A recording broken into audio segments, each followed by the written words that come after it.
Welcome back. So I have a question for all of you. Are you busy, or are you truly being productive? And that is a challenge that all of us have as essentially as our lists of things to do get longer and all the things that are so important and so urgent fill our inboxes. It's really difficult to focus in on what truly matters. So it's easy to fill our days with things that keep us busy, but at the end of the day, were any of those things actually productive? Exactly so. Navigating time has always been a challenge ingrained in human existence. In the realm of real estate, distinguishing between busyness and true productivity is paramount for your success. It's easy to become engulfed in a whirlwind of tasks and distractions, only to find that profitability remains elusive. So today, we embark on a journey to provide clarity amidst the chaos of daily demands. We aim to equip you with the tools necessary to take charge of your time, allowing you to steer your business towards greater efficiency and profitability. And when we say that time management has been an issue forever, well, let's take a look back in the time of the philosopher Seneca to see what he had to say about it. So before we go on, today's show notes, actually, because we're starting to have problems packaging all the notes and the show descriptions. So what we're going to do is we're going to have all the notes and a whole bunch of other notes that are going to be available on our free newsletter. So Julie and I have built a free newsletter that all of you can subscribe to, and it is harrisrealestatedaily.com, harrisrealestatedaily.com. So there's just a brief summary of today's notes down below in the show description. But if you want full notes and a whole bunch of other content that we've been producing, articles and such, it's going to be available every single day for free at harrisrealestatedaily.com. Hopefully the link is working down below. If not, you can just go to harrisrealestatedaily.com. On that new newsletter, what we're going to start doing is featuring interviews with some of our top producing coaching clients. So a lot of people that are really very famous inside the real estate industry, people that all of you have maybe seen on TV or heard about. We're scheduling all of them for private one-on-one podcast interviews and videos, and all that's going to be available exclusively in the newsletter. So it's harrisrealestatedaily.com. And like I said, the link to join us down below. So if you're looking for the notes for today's show, because there are a lot of notes on every show, unfortunately, because of the space limitations that the social platforms are giving us now, we have to spin all that off into our newsletter. So it's harrisrealestatedaily.com. And you're going to be hearing more about that as we really focus a lot of energy on making that something that's going to be a real reliable source for people in the industry to lean into so that they can get their real estate information and skip a lot of the fluff that has unfortunately become a lot of the headlines of a lot of the other newsletters that are out there as focused on real estate agents. So more to come. Very well put. There is a lot in there. So follow along the notes. Tim showed you how to do that. Back to deciding, are you busy or are you productive? So sometime around 64 AD, amidst the bustling streets of Rome, Seneca engaged in one of his regular walks, pondering life's meaning amidst the chaos of daily activities. As he strolled, he encountered a wealthy Roman patriarch and posed a simple yet profound question. Here's the question. Where are you going? What are you doing today? Well, the man's response was, I don't know, stuff. He might have been a real estate agent, right? I don't know, I'm doing some stuff. So his response encapsulates the aimless busyness that plagued Roman society. Much like us today, Romans were consumed by endless tasks, meetings, and obligations, filling their days with activities without true purpose or intentionality. Today we call this work theater. I think you coined that term, work theater, or doing things that look and feel like work but yield unpredictable results. Let's level off there. So it's really important that you understand what actually is going to get you the most results and frankly, help put you in a position to help the most people make the most amount of money in your real estate business. And those are essentially the filters that you should be running every decision through. So what Julie's about to share with you guys are the specific things that once you master these things, and it's only really 5 or 6 things, frankly, a lot of the other stuff that shows up in your life as urgent, as things you should focus on, you can actually make the decision to basically completely ignore. That's going to be something that when you accept that, you don't actually have to have all those things on your list. You'll feel instantly satisfied. There's the old way of doing it, or not really that old, but one of the the 3 filters used to be do it, delegate it, or ditch it. Mm-hmm. And unfortunately, that's been somewhat bastardized because what happens a lot of times is agents never have learned to really do all the high-level things, and so they end up delegating before they actually have learned how to hold the person that they're delegating to accountable. And so another way of framing that is, if you're going to delegate something, make sure you have mastery of it first. That way you can hold them accountable. Otherwise, all you're really doing is obfuscating your responsibility of getting that task done. So we're going to drill down on that in a second. Well, that's a very key point is, the thought of delegating you can't delegate something and hold accountable if you don't know how to do it yourself. Well, you know what? I am going to drill down on that a little bit. So I'm going to share with you guys something very practical that I go through personally. I do this probably maybe 3 or 4 times a month. I'm going to go look at the analytics on our YouTube channel. And because I've got 3 people that help us with the YouTube channel, and one makes the short videos, one makes the long videos, one's basically the manager of the thing, and then we've got somebody else that works on the SEO.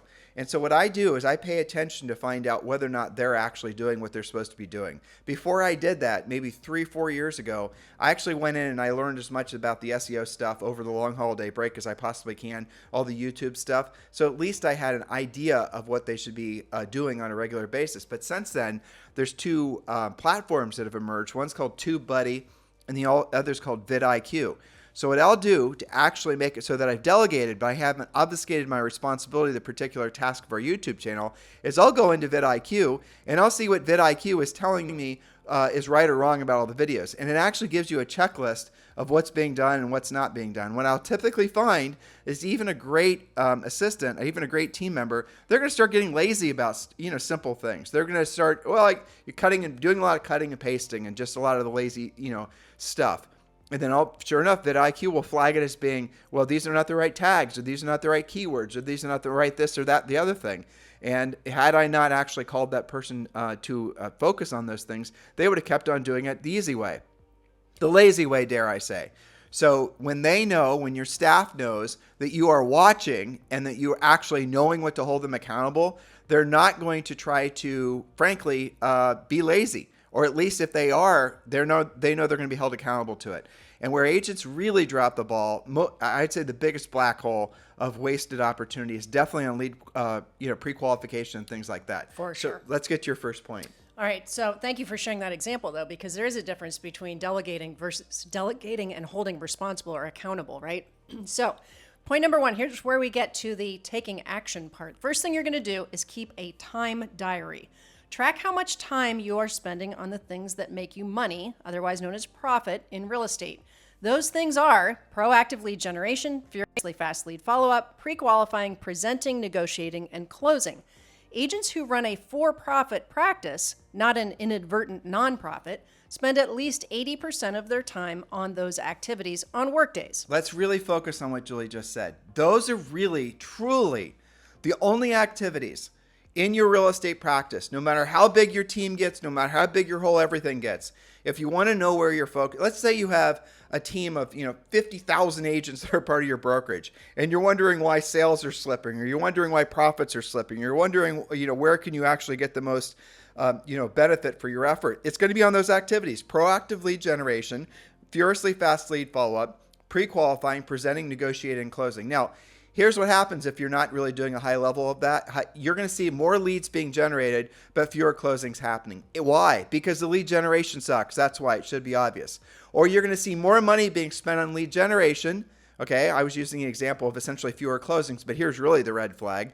More and more money being thrown at lead generation and no improvement in the number of transactions, or no improvement in say, for example, buyer agency contracts being signed or listing contracts being signed. Why is that happening? Again, crappy pre-qualifying.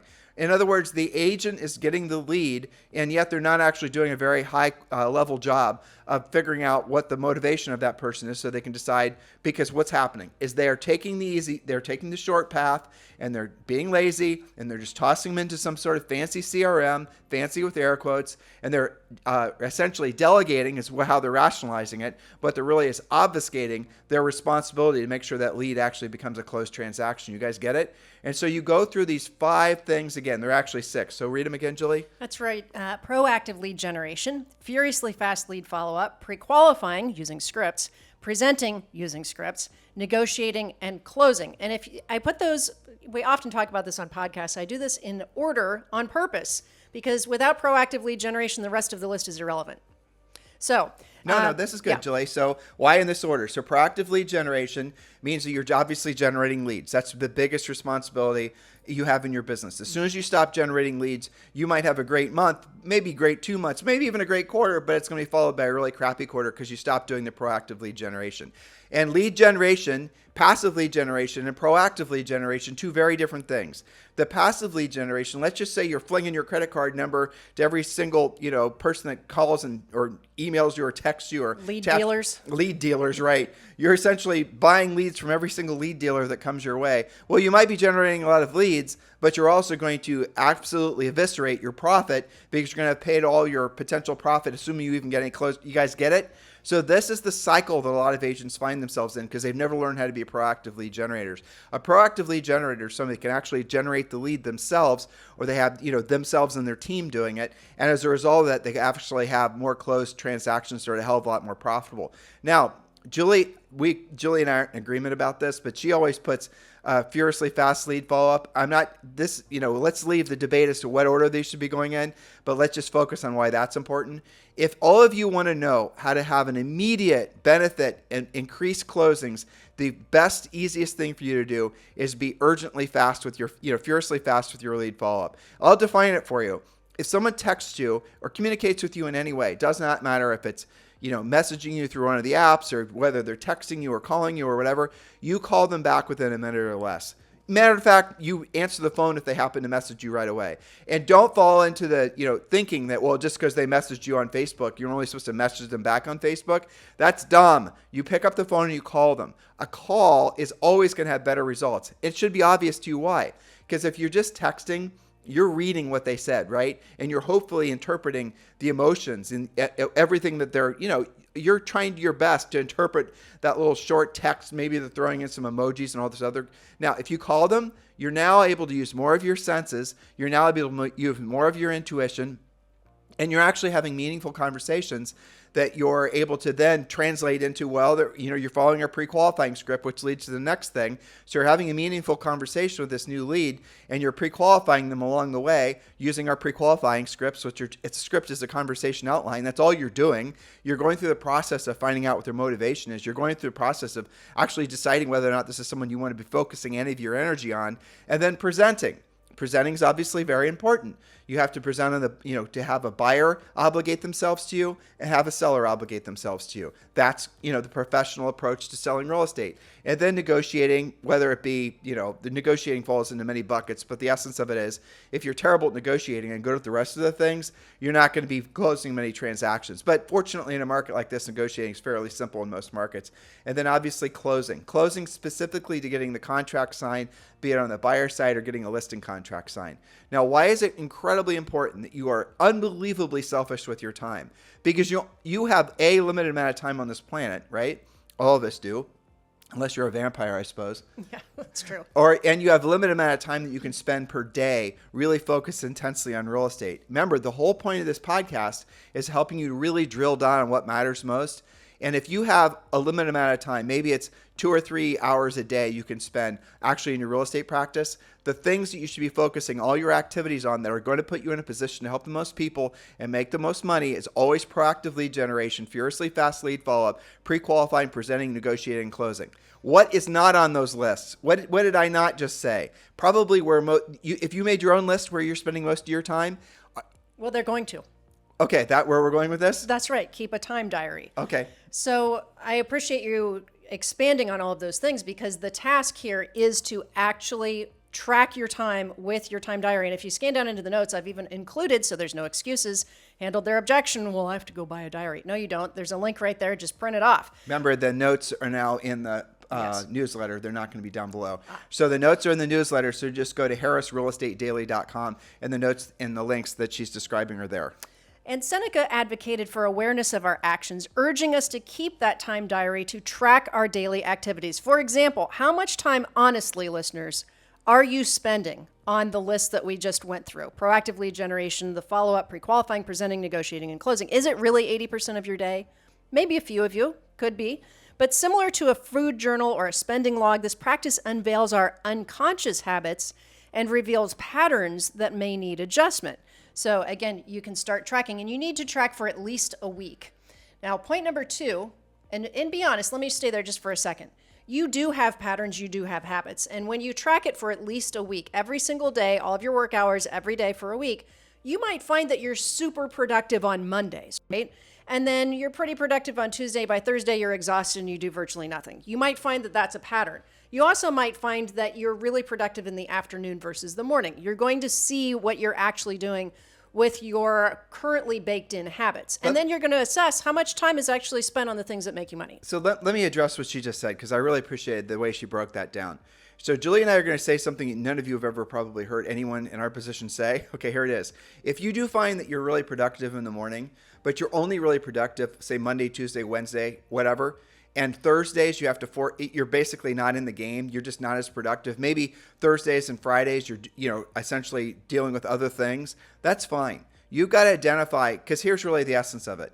Again, all of us have a limited amount of energy that we have every single day. And you've really got to focus in on when you have that most amount of energy, and you have to be selfish about the things that you're going to spend that energy on. Because again, you have how much time you spending like picking out your socks every morning. How much time are you thinking about what you're going to eat? All these little thoughts require energy, and the compounding effect of having spent all of your time on these tiny little decisions you made every day. Just think about this. You have essentially every morning you wake up with so many coins in your pocket. And every time you have to make a decision, you're essentially spending one of those coins. And it could be a small, stupid little decision. And it could be a small, little, stupid distraction. But you only have so many coins. And at the end of the day, if all those coins are out of your pocket, that means the things you should have been focusing on, which is the 5 or 6 things we gave you in the first point, those aren't going to even get any focus whatsoever. And it's very difficult to know what's important because everything seems important. When everything seems important, nothing's important. So pull back and ask yourself, and the ultimate filter is, what can I be doing right now that's going to result in me helping somebody and making money in the next 90 days or less? Now, let me be clear. Helping someone and making money. In other words, we believe that the more people you help, the more money you're going to make. That's it right there. That's the whole correlation. So what can you be doing right now that's going to put the most amount of money in your pocket in the next 90 days or less, and as a result of helping hopefully many, many people? It should be obvious to you what you shouldn't be doing. Anything that's speculative. Anything that's going to take a lot of time that's not going to result in that actual transaction happening or transactions happening in 90 days or less. Give yourself the permission to stop doing the things that aren't going to result in a 90-day or less paycheck. It's okay, because what you'll then discover is those things probably weren't important in the first place at all, shouldn't have been on your list in the first place. Go through this exercise, and it's actually an emotional purge. I mean, Julie and I force ourselves, I do this every week. Every Sunday, I'll go down and I'll write down all the things that I think are important, and the things that are really truly important, which are almost always the same things, I put a star by those, and then I make those my priority for the week. And a lot of the other things that are on my list, here's the funny thing, the passage of time, a lot of the things I thought were important 2 weeks ago, which I never even put myself or any of our staff members focus on, it doesn't matter anymore, and I shouldn't have been thinking about it. It shouldn't have been on my list in the first place. Sure, it either became unimportant, or it shouldn't have been on there in the first place. And you know what else is, I think they'll discover, because I've done this with coaching clients before with the time diary. That was our first point, is become aware, is that this idea that you were talking about with decision making. That starts with deciding if you're going to hit the snooze button or not, deciding whether you're going to start the day at the same time every day or not. It depends, deciding if you're going to proactively lead generate. The problem is they give themselves the option, then they have to decide, am I going to do it or not? And then it becomes put off and procrastinated. The word decide is the same word as choice. So basically, Yes. If you're having to make a choice, then it's deciding, and that uses energy. So if you just start doing the things you don't want to do and you don't want to do them at the highest level, you actually move with a lot more fluidity throughout the day. But again, be very selfish with your time. And, isolate yourself. And these are all the things that you intuitively know, because if you think about when you get the most results in your life, it's when you're in that real drilled down work mode. But you can design your life around when you know you have natural high levels of energy. That's when you do the real drilled down work, because it's going to be easiest for you because, let's be honest, your energy, I don't mean energy in a spiritual way. I mean literal energy, your physical energy. Because I question even how many hours most people even spend a day doing things that are actually truly productive versus work theater. I think if you really were honest, dear listener, and you were to actually ask yourself, how much time did you spend yesterday doing one of those 5 or 6 activities that was going to result in a paycheck? I bet you it was basically maybe 30 minutes if you're lucky, maybe 15. What if you actually expanded that to an hour, let alone 3 hours, where you're doing the proactive lead generation, where you're doing the pre-qualifying, where you're doing the presenting, where you're doing negotiating, the closing, the furiously fast lead follow-up? What if that became 3 hours a day? Think how many more people you would help and how much more money you would make. Yes, well, they're going to find out when they do the actual diary.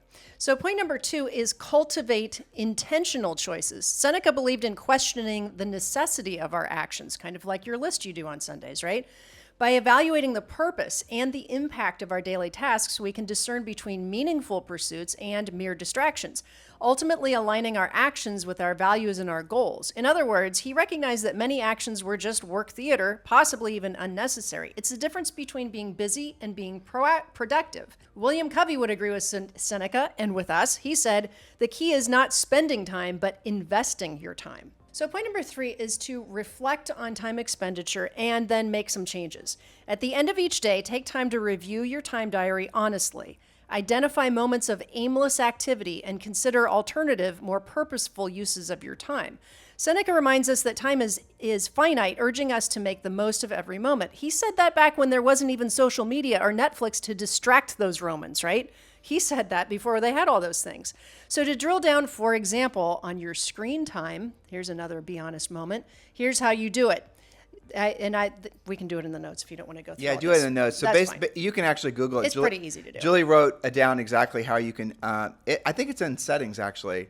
Yeah, it is settings. Well, so basically you can go to your settings app on your device, scroll down and tap screen time, and here you'll see a summary of the screen time of your current day, including the total amount of time spent on the device, breakdown of all the time spent on each app, and then the tap see all activity, and you get a more detailed breakdown of your screen time usage by app categories and each specific app. I think that is automatically turned on when you set up your new iPhone, assuming you're using an iPhone. It probably does it on Android too. You have to you have to enable it to tell you daily as an update. And the cool thing is if you're on iPhone, iPad, iWatch, again, I'm not trying to make you Android weirdos feel bad. That's a joke. Okay, but the reality of it is that what Apple will do is it'll track your screen time accumulatively on that one app across all your devices. And then you're going to see the truth. You're going to see where your energy is going. You're going to see where your time is going. You're going to see where your potential is going. You're going to see the fact that the cumulative effect of all that scrolling and all that time wasting is resulting in you, frankly, not being the best version of yourself as a real estate practitioner. And how is that going to impact you into the future? Exactly. So that leads us to point number 4, identify the time disasters and work to eliminate them or greatly limit them. Reviewing your time diary helps identify activities that drain your time and your energy, whether that's excessive social media scrolling or aimless meetings. Recognizing time-wasting behaviors allows for intentional adjustments to reclaim your valuable time. So to get control of your time-wasting activities, set timers for yourself or simply have device-free time scheduled and stick to it. When you're running your schedule efficiently, you won't have to check your screen every 2 minutes or to respond to the binging, pinging, and ringing like a Pavlovian dog. William Penn said, time is what we want most, but what we use worst. And I think it's so easy to just kind of zone out. And when they look at especially the screen time, you might be surprised you could have 5 or 10 hours. And what do you have to show for it? Was that lead generation time? No, it was not. Was it lead follow-up? Were you in front of people presenting? It was not. It was just lost time. Now, some of the stuff that you're losing your time on actually gives your brain a break. Like, I watched a really great movie last night on Netflix called Spaceman. I looked that up, actually. Yeah, it does sound very interesting. Was it based on a book? Did you find It was out? based on a book. Oh, so good. I think out of the 60s, actually. Yeah, I loved it. Yes. Anyway, there's a giant spider in it. His name is Heinous. Heinous, yeah, Isn't that a great spider name? Anyway, but here's the thing. Some of the things that you do, like, for example, giving your brain a break and watching something that's totally bizarre like that Netflix show, that's actually a real gift to your creativity because it's going to allow you to refill the cup. Our daughter, Zoe, she's 10. Her nemesis is being bored. Well, she's been having to spend a lot of time figuring out something to do other than being on screens because Julie and I have limited her time to screens for a half hour a day. And man, the hellstorm we caught for that when we put that rule in place. Yes. But guess what's happened? She's had a creative explosion. She's drawing, she's doing crafts, she's doing all these amazing things. And additionally, she's able to hold a conversation and a thought for longer. So like all of us say, well, the social media apps and devices, they're all designed to, they're taking, it's not my fault. I love to screen. Yes, it is. Turn the damn thing off. And if you've got kids that are on those things for too long, you got to understand the little brains and children, they're in their actual thought patterns and the way their neurons are all connecting and all that. Those social media apps and that need for immediate gratification that comes from scrolling, you're adversely affecting their ability to concentrate long periods of time. And Julie and I, the version of that we try to warn you guys about is being overly reliant on doing passive forms of communication versus actually having conversations. It's very clear to me that the agent who has the ability to converse with a wide variety of people about a wide variety of topics, specifically real estate, they're going to have and I mean converse as in voice to voice, they're going to have the biggest possible, imagine having, those of you who are old enough, imagine having internet back in the 70s and no one else had it, right? That's going to be how powerful the ability to have a voice-to-voice actual conversation with someone at a high level. That's how much of an incredible advantage that's going to be going forward, because most of the agents, most humans that are essentially coming up right now, Generation Z, millennials to a lesser extent, but millennials, but Generation Z, all these other younger generations, they are so designed, their brains are being so hardwired to have meaningless, short emoji conversations that they're going to lose the advantage that comes with actually having to knowing how to express yourself, being verbose in some cases. That is going to give someone the ultimate advantage in the marketplace. And same will knowing where to spend your time. Very well put. It's funny you mentioned that. One of the things that Zoe's school is doing is they're going to do an after-school class called, guess what? How to have a conversation. So well, there you awesome. are. I know, but that tells you how pervasive it's gotten. And they're also changing the school Wi-Fi regularly so the kids can't just be on it on their breaks. They're being very proactive to try and cut down some of this intense screen time. You mean by changing, you mean probably turning it off or making it so the passwords change? Yeah, changing the passwords. Yeah, exactly. Exactly. All right, number 5, prioritize those high-impact tasks like proactive lead generation. Seneca, like your podcast hosts here, encourages focusing on tasks that align with our values and goals, maximizing our impact with each action. By prioritizing high-impact tasks, we ensure our time is spent purposefully, moving us closer to our objectives. Lead with productivity. The more you generate, the less you have to tolerate. When reflecting on your time journal, ask yourself if each task is directly related to your financial goals or if it's just a distraction. Again, 80% of your time should be spent creating new business, negotiating a listing or a buyer site, and presenting to or pre-qualifying clients. And if that's not what you're seeing when you reflect on your time journal, you're going to need to make some changes. How do you do that? Well, of course, you can ask for help from your Harris certified coach during your premier coaching sessions. The coaches, like you, have had to embrace and practice better habits, so they know what they're talking about. Be surrounded by people who have gone through that and have made those changes. And last but not least, point number 6, embrace purposeful living beyond your real estate schedule, but in support of it. Incorporate intentional practices to your daily routine, such as reading, journaling, or reflecting. You talked about watching a movie at the end of the day. Prepare the night before to accomplish maximum results in your next day. And replace non-productive activities with actions that you are 100% sure will move your business forward. Never end the day with full voicemail, an unanswered email, or an unresolved negotiation. Take control of your time and you'll be in control of your future. So again, for more help on this quest, you can always join Premier Coaching and be surrounded by like-minded, highly motivated, highly skilled, caring coaches and colleagues. And of course, the Premier Coaching access for the first level is 100% free. And you can scroll down below and click the link to join, or you can just go to premiercoaching.com, premiercoaching.com. It is, I think, 100 to 200 of you guys join Premier Coaching every single month. The feedback is fantastic. We're going through a big upgrade cycle with the products. So those of you who are in Premier Coaching, we're going to be adding a lot more community and a lot more interactions. That's what we're hearing from you guys. You want to feel closer. You want to feel more tied into the other clients, the other students, and Julie and I. So we're going to do all that. We're working on all that now. And I'm incredibly motivated and excited to work on all this, because I have to say, the advancements with AI, the advancements with some of these, turnkey platforms that we could be sticking Premier Coaching on. Guys, there's a new app. You should check it out. It's not even new. It's maybe 5 years old. It's called Skool.com, Skool.com. That's the platform that we're probably going to be testing for the sake of Premier Coaching. So far, I love it. So we're hoping we might roll that out in the next 60 to 90 days. But look, guys, we are in this for the long haul with all of you. And I know for some of you, this is the most challenging real estate market there ever has been. But I want you never to forget this. You are in the right place at the right time. How do I know it? Because you have a real estate license. Because this year there's going to be, let's say, 5.5 million real estate transactions. All that aside, interest rates aside, presidential cycles aside, all this other Mickey Mouse that, clogs our brains and sucks our energy every single day. Here's all you have to really know to know that you're in the right place at the right time. Here it is. Ready? And I'm going to give you an analytical answer because it does cut through the bullshit, is that there are more people right now that are now wanting to buy a home and will be wanting to buy a home in the next 10 to 20 years than there ever has been in the history of the United States. It is strictly a function of supply and demand. And if you look at all these real estate prognosticators that are trying to predict the future, very rarely do they actually count the number of interest rates, lack of inventory. Well, I'll tell you guys a little secret. There will be market cures for all those problems over time because the demand is there.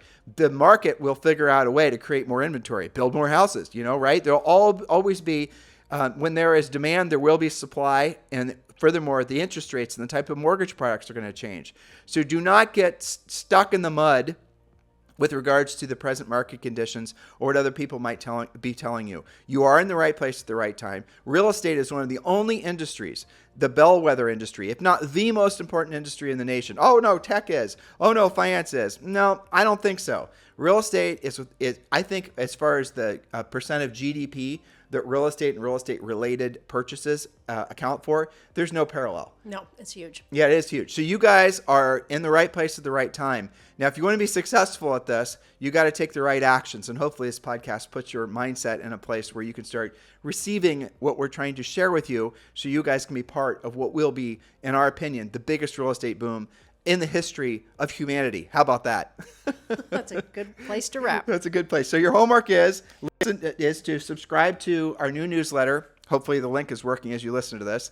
It's called Harris Real Estate Daily. We're putting a lot of our energy behind that. Julia and we have 2 staff folks that are going to be writing content for that. We're going to be doing our podcast notes. A lot of fun stuff is going to be coming on that newsletter. That's going to be one of the ways we're going to connect with you guys at a higher level. And then our community that we've just described for you, that's going to be coming your way as well. So again, take action on this information. We'd certainly appreciate it if you give us a 5-star review over on iTunes and let everyone know why you like today's podcast. It helps us get the word out so we can be more in service to all of you, because that is our highest and truest purpose professionally, be a service to all of you. You guys have a fantastic day. We'll talk with you on the show tomorrow.